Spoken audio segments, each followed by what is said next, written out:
Hi, Mike Coniker. How are you today? I'm doing well, Tom Vendetti. How are you?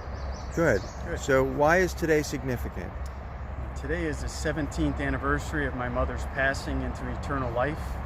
June 15, 2002 was the day my mom died. And today is 2019, June 15. Okay. And can you, people who don't know your mother, let them know a little bit about her and what led to her death, actually? My parents are Jerry and Gwen Coniker, the founders of the Apostolate for Family Consecration. And Gwen Coniker, my mother, she got hepatitis via blood transfusion from one or more of her 4 last cesarean births that she had in the 1970s. And the hepatitis eventually went from hepatitis B to hepatitis C and into cirrhosis and even cancer of the liver. So that cost her her life when she was 62 years old.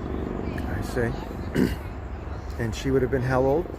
She was 62 years old when she died in 2002, 17 years ago. And your father, Jerry Coniker, survived her death.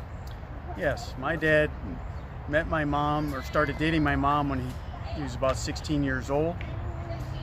And he lived 16 years after her. So the darkest times of his life were the 16 years before and after my mom's involvement in his life. My dad passed away during the fireworks at about 9:47 p.m. Central Time on July 4, 2018. So it's about a year ago. Okay. And how many children did your parents have? My parents have 13 children, 1 stillborn, 12 that they raised. And she had how many cesareans? 4. 4. And that took a toll on her. Yes. So this, some people would say this reproducing like rabbits is something. Here's a situation where could have led to your mom's early death.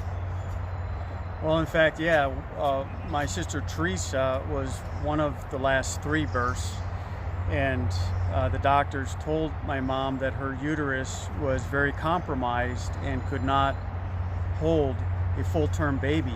They recommended that the pregnancy be aborted in order to save the life of the mother.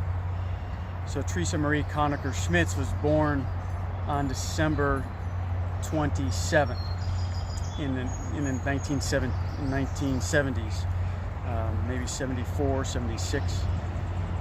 And so yeah, my mom's life was at risk with the last pregnancies, and she had a hysterectomy after the last birth. And my parents have experienced criticism for the number of children they had, and my dad would say, well, which one will we get rid of? And so that's a thought-provoking question. And Okay. Growing up in a large family, there's a lot of stresses, especially financial stress. There's times my parents went without health insurance, couldn't pay the utility bills, struggles like that. Payroll being met was problemsome often. And my dad lived on grace. He depended on God and relied on God's grace to continue doing what he was doing. Originally, the Apostolate for Family Consecration was funded through